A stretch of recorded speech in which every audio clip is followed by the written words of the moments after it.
DK coaching centre में आप सभी छात्रों का स्वागत है। कल मैंने बताया था तराइन का प्रथम युद्ध, आज मैं बताने वाला हूँ तराइन का द्वितीय युद्ध।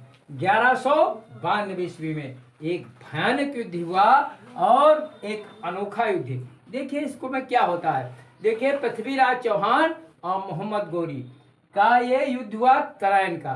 तो मोहम्मद गौरी जो था, जब वो युद्ध में हार गया और पराजित हुआ तो बंदी बनाया गया। तो पृथ्वीराज चौहान ने उसको छोड़ दिया। अनुनय विनय करने पर उसको जब छोड़ देते हैं तो वो क्या किया, 1 साल रह करके वो शांत नहीं बैठा और अपनी सेना को एकत्रित करके और क्या किया, ये पृथ्वीराज पर आक्रमण कर दिया। लेकिन ये राजपूत थे, चौहान थे, इन्होंने डट के मुकाबला किया। जब डट के मुकाबला किया तो क्या होता है, अंत में क्या होता है, संध्या का समय आ गया और दोनों पक्ष यानी प्रथम पक्ष और द्वितीय पक्ष विश्राम करने यानी विश्राम युद्ध विश्राम हो गया।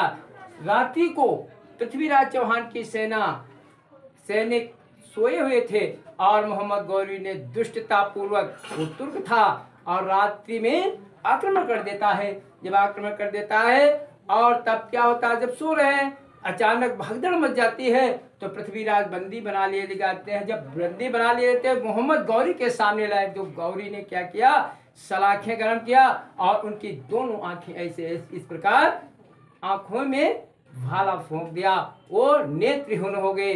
अब क्या होता है, जब वो नेत्रहीन हो गए फिर क्या होता है, कहा इसको मार दो। तो जो उनके मंत्री जो थे पृथ्वीराज रासो चंद्रवरदाई, तो चंद्रवरदाई ने कहा ऐसा नहीं, ये हमारे इसमें जो राजा है, शासक है, इनमें गुण है, इनके नेत्र होने पर भी ये अपना लक्ष्य बिल्कुल सटीक बैठते हैं। ये प्रदर्शन करने के लिए मोहम्मद गौरी ने कहा चलो दिखाओ। तो उन्होंने पृथ्वीराज जो कवि थे तो चंद्रवरदाई, उन्होंने एक दोहा कहा। उस दोहे में ऐसा कहा कि ऊपर बैठा गौरी है और ये एक ही बाण प्राण हरि ले हूं, एक ही बाण तान करके अपना लक्ष्य प्राप्त किया। एक ही बाण में मोहम्मद गौरी का देहांत होकर कर देते हैं, यानी मोहम्मद गौरी के बाण लगता है वो मर जाता है। जब वो मर जाता है तो क्या होता है, इधर जो पृथ्वीराज चौहान है और जो चंद्रवरदाई है तो एक दूसरे के खंबर फूंक देते, एक दूसरे को मार देते हैं। अब जब एक दूसरे को मार देते हैं और अपनी जीवन लीला, इधर जो उनकी पत्नी पृथ्वीराज चौहान की जो पत्नी है संयोगिता, उसको जब ये सूचना मालूम हो गई तो उसने क्या किया, वीर वो जौहर व्रत कर दिया। वो क्या है, छत्राणी थी, उसने वो सती हो गई और अपने प्राणों की आहुति दे दी। ये है तुम्हारा तराइन का द्वितीय युद्ध। देखिए क्या होता है, एक अनोखा युद्ध। मोहम्मद गौरी 1191 में हार जाने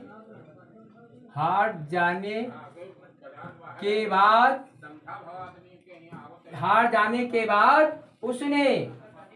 उसने क्या किया, उसने अपनी सेना पुनः एकत्रित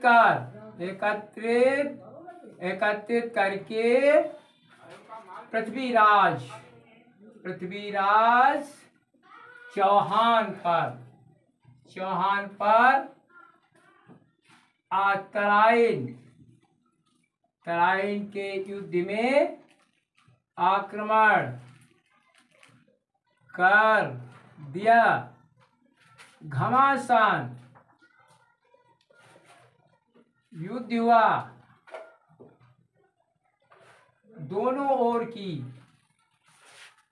की सेनाएं ने डट कर मुकाबला किया।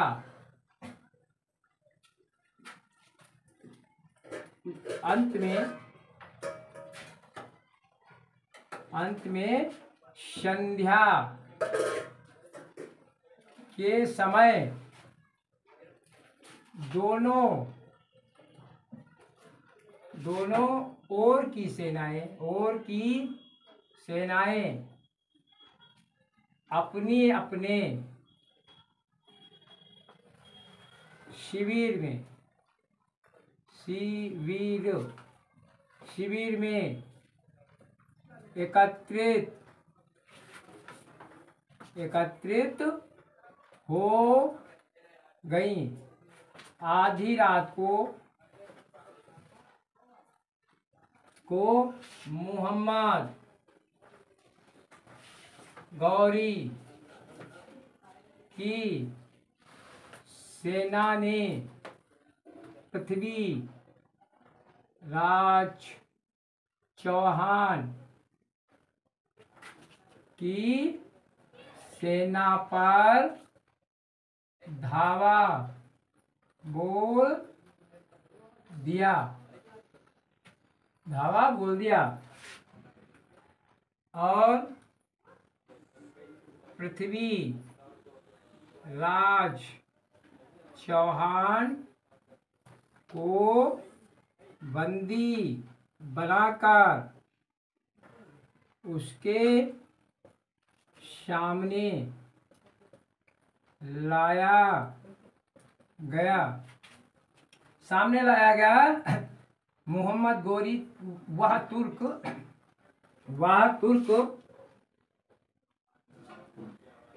पृथ्वीराज चौहान की आंखों में गरम सलाखें खोस दी और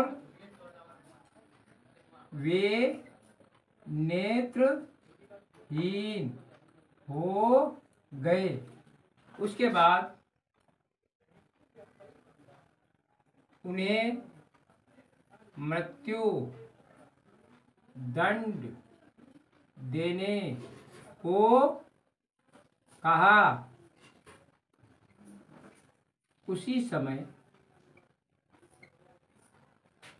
समय उनके दरबारी काव्य चंद्रवरदायी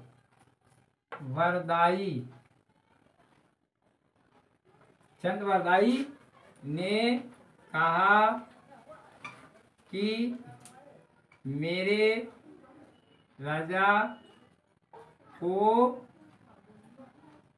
अपना लक्ष्य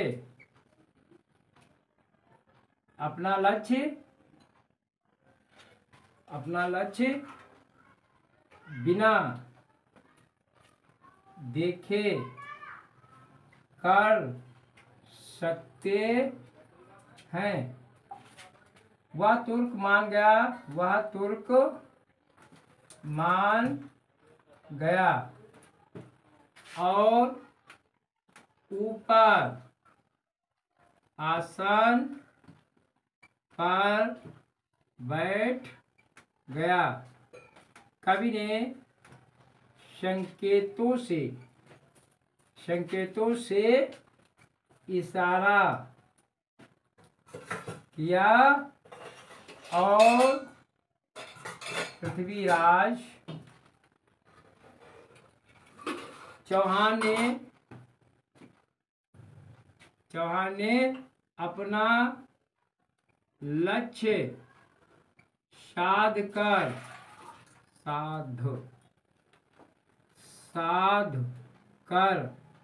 उस तुर्क का वध कर दिया और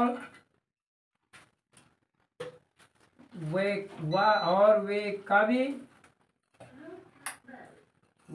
कवि ने पृथ्वीराज चौहान के सीने में खंजर भोंक दी और पृथ्वीराज चौहान ने भी कवि के सीने में खंजर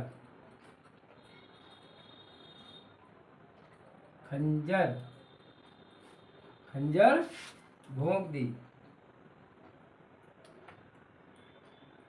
उसके बाद उनकी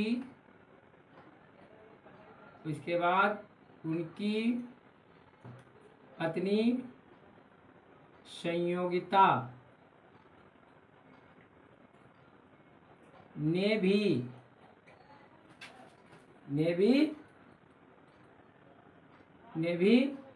जौहर व्रत कर लिया।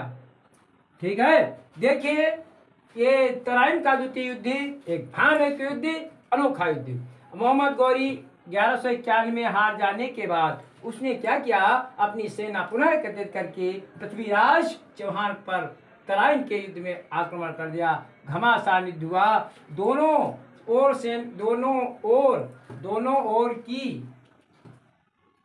ओर की सेनाओं ने डट कर मुकाबला किया। अंत में संध्या के समय दोनों ओर की सेनाएं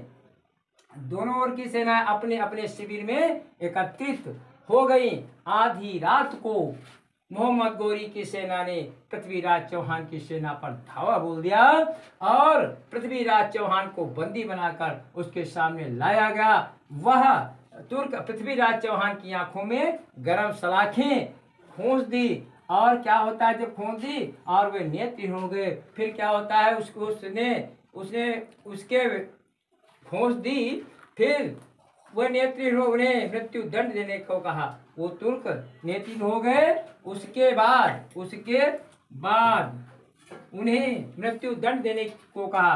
किसने कहा? वो तुर्क। उसी समय उनके दरबारी कवि चंद्रवरदाई ने कहा कि मेरे राजा को अपना लक्ष्य बिना देख कर सकते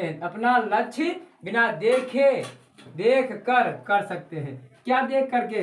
देखिए, आंखों में पट्टी बांध दी गई और फिर क्या होता है, वो तुर्क मान गया। वो तो कर्तव्य देखना चाहता था और ऊपर आसन पर बैठ गया। कवि ने संकेतों में इशारा किया। पृथ्वीराज